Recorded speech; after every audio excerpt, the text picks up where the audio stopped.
Shalom Bapak Ibu Saudara sekalian yang diberkati, dikasih dan diperkenan oleh Bapa di sorga. Renungan malam hari ini dengan tema singkirkan awan gelap di hidupmu.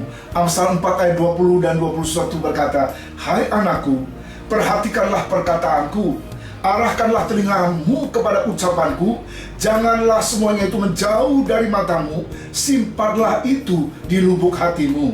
Alkitab dengan jelas berkata, bagimu akan terbit surya kebenaran dengan kesembuhan di kepaknya, di sayapnya.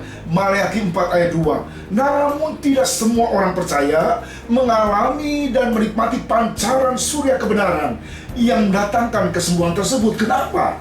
Karena masih ada awan-awan gelap yang menutupi dan menghalangi dirinya untuk dapat melihat, mengalami, dan menikmati surya kebenaran tersebut. Awan gelap yang menghalangi itu bisa berbicara tentang ketidaktaatan kita atau dosa-dosa yang masih belum dibereskan. Oleh karena itu, Ibrani 12 ayat 1 berkata, mari kita menanggalkan segala beban dan dosa yang begitu merintangi kita.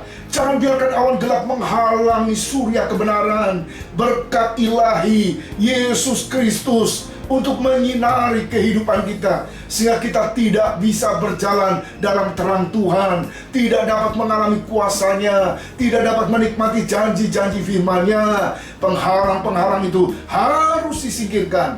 Jika perkataan Tuhan menjauh dari mata kita, sudah pasti kita tidak dapat melihat surya kebenaran. Kita tidak dapat menikmati berkat-berkat dari surya kebenaran tersebut.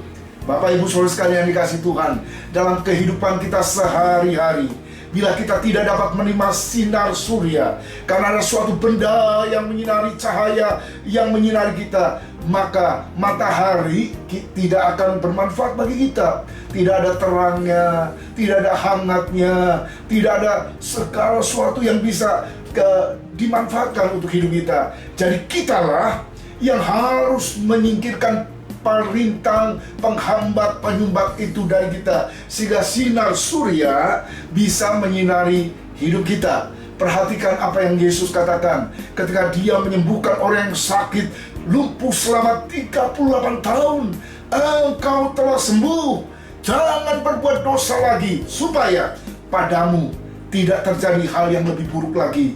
Yohanes 5 ayat 14. Tidak lagi menyimpang dari firman dan menjauhkan diri dari kejahatan akan memberikan keleluasaan bagi Tuhan untuk berkarya dan melawat hidup kita sekalian. Selamat malam, selamat beristirahat. Tuhan Yesus memberkati kita semua. Amin.